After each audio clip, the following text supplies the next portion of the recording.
Media نے assert کیا, آہستہ آہستہ دکھانا شروع کیا. ابھی بھی ایک تنظیم ہے, آپ اس تنظیم سے اختلاف کر سکتے ہیں, اس کی آئیڈیالوجی سے آپ اختلاف کر سکتے ہیں, لیکن اس تنظیم کے دو بندے جو ہیں, دو ممبر ہیں پاکستان کی نیشنل اسمبلی میں. وہ جب اسمبلی میں بولتے ہیں تو وہ پی ٹی وی نہیں دکھاتا, اور بھی کوئی نہیں دکھاتا, محسن داوڑ اور علی وزیر.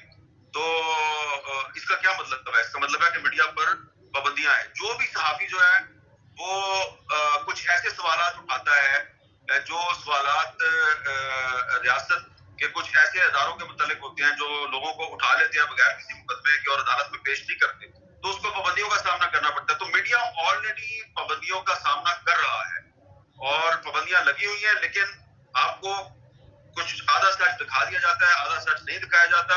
اب آپ کہیں گے کہ جناب آپ تو بڑے آزادی صحافت کے لمبردار بنے پھرتے ہیں, تو آپ پھر آدھا سچ کیوں دکھاتے ہیں؟ تو دیکھیں, جیسا کہ پہلے بھی یہاں پہ ذکر ہوا ہے, یہ کارکن صحافی جو ہے وہ کسی ادارے کی پالیسی کا فیصلہ نہیں کرتا, فیصلہ جو ہے وہ مالکان کرتے ہیں. تو جب مالکان کو ہی پکڑ پکڑ کے وہ جیل میں ڈالنا شروع کر دیں, تو اس سے آپ اندازہ لگا لینا کہ مالکان پھر کتنا لڑیں گے. تو ابھی تو پہلے سے صرف میر شکیل الرحمان کو گرفتار کر کے 6-7 مہینے جیل میں رکھا گیا. ابھی میری اطلاع کے مطابق 3 اور چینلز, بڑے میجر چینلز ہیں, ان کے مالکان کے خلاف انکوائریاں ہو رہی ہیں. پتہ نہیں کچھ ملا یا نہیں ملا, لیکن کچھ طاقتور لوگوں کی خواہش ہے کہ ان کو بھی جیل کی ذرا ہوا کھلائی جائے تاکہ ان کو بھی سبق مل جائے. تو یہ سبق سکھانا چاہ رہے ہیں پاکستان کہ وہ دشمن جنہوں نے کشمیر پہ قبضہ کر لیا, ان کو تو کوئی سبق نہیں سکھاتا, لیکن صحافی کیونکہ اس کے پاس نہ بندوق ہے نہ پستول ہے, صرف قلم اور کیمرہ ہے, تو ہمیں سبق سکھانا آسان ہے, اس لیے لوگ ہمیں سبق سکھاتے رہتے ہیں, لیکن اپنی غلطیوں سے سبق نہیں سیکھتے. جی بہت شکریہ سر. بس لاسٹ 2 کوشچنز جو ٹاپ پہ اسٹوڈنٹ آ رہے ہیں, ایک ہے طیب شاہد, اور طیب شاہد آپ کر لیں بیٹا کوشچن, اور دونوں کوشچن اکٹھے لے لیتے ہیں سر.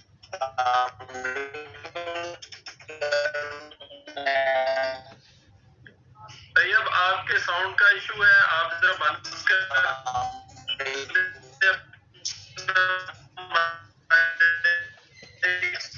آپ کے مائک کا ایشو آپ بند کر جی میتھ کمیونیکیشن مارننگ کا اسٹوڈنٹ.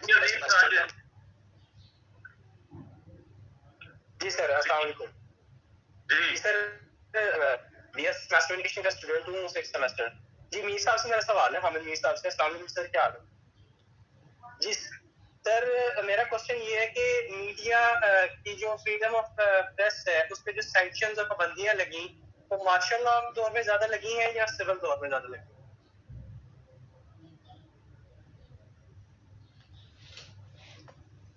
بس یہ ایک ہی سوال ہے. جی سر بس وائنڈ اپ کر دیں. جی دیکھیے یہ جلدی سے کر لیں, جلدی سے. میرا جو ہے رانا عظیم صاحب سے بھی ایک کوشچن ہے کہ ابھی ایک صحافی کو مسنگ کر دیا گیا ہے, نوید ملک صاحب کو, جو کہ روز چینل اور دیگر اس طرح کے چینل سے وابستہ ہے. میرا سوال یہ ہے کہ یہ جو اس طرح کے لوگوں کو صحافیوں کو اٹھا لیا جاتا ہے, تو ہم لوگ ان کے لیے کیوں نہیں آواز اٹھاتے؟ ایک چھوٹا سا طبقہ جو ہے وہ, یہ چھوٹے سے صحافی جو ہے وہ پریس کلب کے باہر مظاہرہ تو کرتے ہیں, لیکن مین اسٹریم میڈیا کے اوپر اس کی کوریج نہیں دکھائی جاتی. ایک میرا یہ سوال ہے. دوسرا میرا سوال ہے حامد میر صاحب سے, وہ یہ کہ حامد میر صاحب آپ کافی عرصے سے جو ہے وہ صحافت سے وابستہ ہے, اب یہ بتا دیجیے کہ جو صحافی پروٹیکشن بل ہے یہ کیوں نہیں نافذ عمل ہو پا رہا ہے, اس کے پیچھے کیا مراقبات ہے, کیوں نہیں جو ہے وہ پارلیمنٹ میں لوگ جا کے اس کے اوپر بات کرتے؟ بہت شکریہ. دیکھیں میں نے اس کا تو جواب پہلے دے دیا ہے کہ پاکستان کا جو وزیر اعظم ہے اس کی صدارت میں کابینہ کا اجلاس ہوا, اس نے جرنلسٹ پروٹیکشن بل منظور کیا, اس کو وزارت قانون نے روک دیا ہے کیونکہ وزیر قانون جو ہے وہ نہ اپنی پارٹی کا نمائندہ ہے نہ ہی وہ اپنی گورنمنٹ کی نمائندگی کر رہا ہے. تو یہ تو وزیر اعظم صاحب کو پوچھنا چاہیے. ہم تو اس پہ آواز اٹھا رہے ہیں, میں نے آج کالم بھی لکھا ہے اور بھی میں اس سے پہلے بھی بات کر چکا ہوں. لیکن یہ جو اس سے پہلے سوال کیا گیا وہ بڑا اہم ہے کہ پاکستان میں مارشل لا دور میں زیادہ پابندیاں لگی ہیں صحافت پر یا جمہوریت دور میں زیادہ پابندیاں لگی ہیں؟ دیکھیں مارشل لا دور جو ہوتا ہے نا, مارشل لا دور تو پابندیوں کا دور ہوتا ہے, اس میں تو صحافت پر پابندی لگنی ہوتی ہے. مارشل لا کا مطلب مارشل ہے, کوئی قانون ہی نہیں ہے, آئین ہے ہی نہیں پاکستان میں. اسی لیے میں یہ بات ہمیشہ کہا کرتا ہوں کہ یہ جو ایک تصور ہے نا, لوگ کہتے ہیں صحافی کو نیوٹرل ہونا چاہیے. صحافی نیوٹرل نہیں ہو سکتا, آبجیکٹو ہو سکتا ہے, کیونکہ اگر صحافی جو ہے وہ نیوٹرل ہو جائے گا تو پھر ڈکٹیٹر اور ڈیموکریسی, ڈکٹیٹرشپ یا ڈیموکریسی میں اگر آپ نے کسی کے ساتھ کھڑا ہونا ہے تو آپ